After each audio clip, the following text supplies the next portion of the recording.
There's a very kind of specific type of pedal and amp thing that has become kind of, I think, quite popular to chase after, and certainly I've been on this road for years and years and years now, and I've bought amps, I've bought pedals. It's kind of the Dumble tone thing, and I think the Royal Overdrive to me is the thing that actually got me closest to what I was expecting when I actually went out and bought like a Cherrytone OTS. I've had, a 2-Rock Classic Reverb Signature. I've had 2 VHT D50s. I've had 2 Fuchs amplifiers.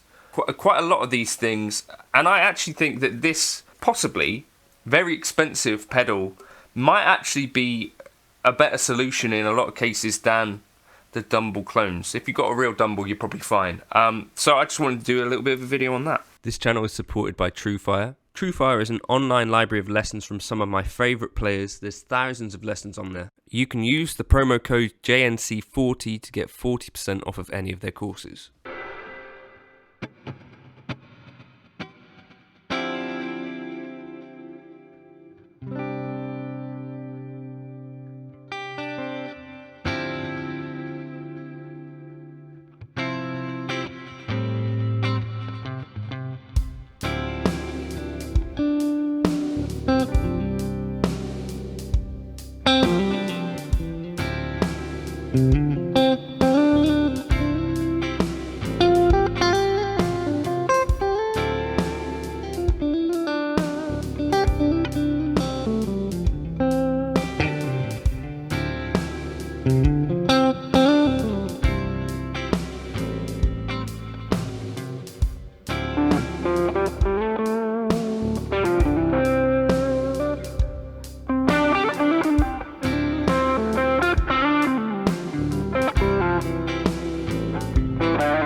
You'll have heard of the Van Weelden Royal Overdrive. It came out about 10 years ago nearly.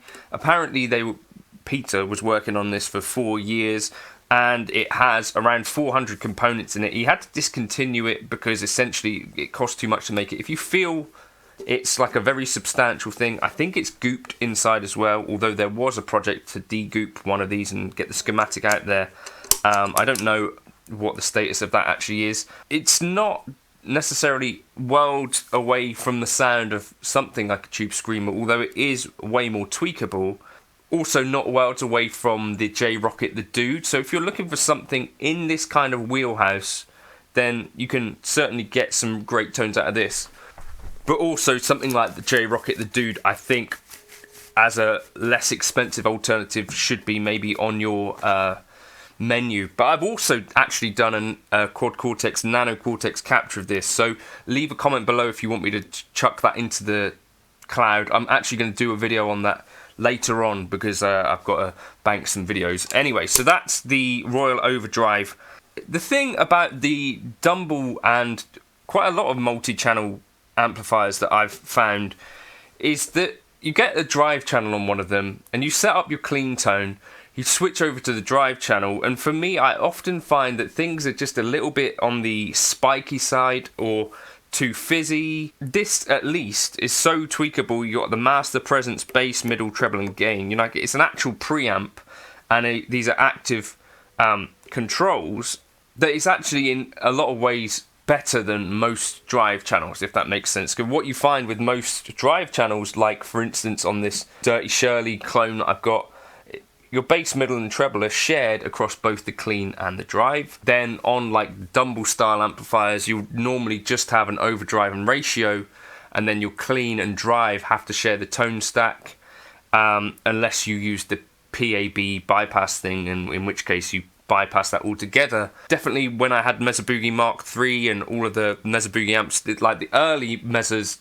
you had a shared tone stack. Later on they started to kind of figure out that you kind of need controls for the whole thing. And then the other problem that you get with multi-channel amplifiers, therefore, is that switching from clean to dirty, you can't really put pedals in front of that. You have to go into this either 4-cable method thing if you're using a modeler, or sticking stuff in the effects loop. And then this other kind of rabbit hole with Dumble style amplifiers is that they didn't initially come with buffered effects loops, so you then have this other thing where they sell you another piece of gear to buffer the effects loop so that you've got a thing that's not giving you kind of tone suck. I think actually this idea of just using your pedals for drive, this is an Andy Timmons thing more recently, because I think the Lone Star effects loop had some sort of commonly occurring fault, and it would mean that if that went out he basically couldn't use the drive channel of the amp, so he thought, well, to hell with it, I'll just go in front.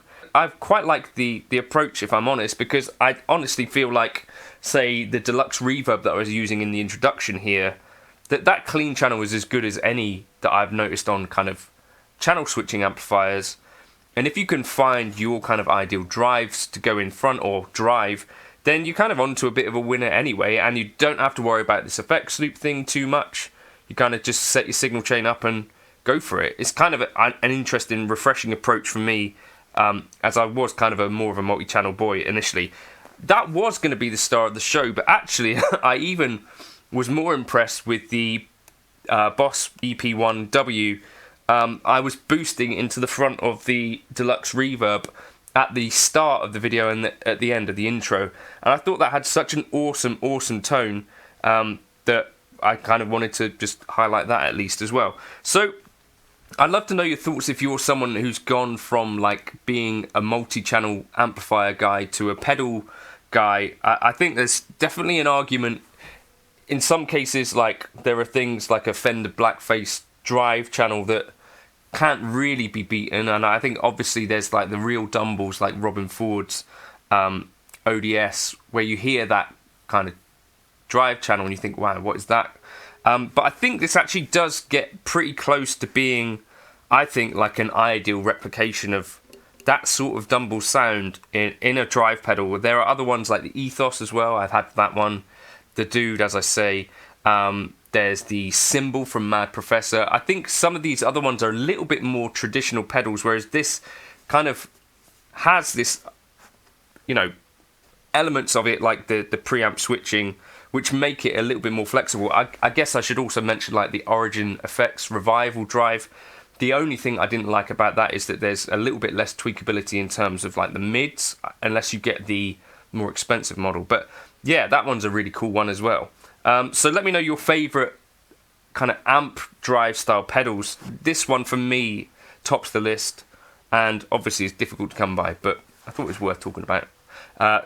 Coming soon, a capture of this one, and we'll see how close we can get Nano Cortex to it.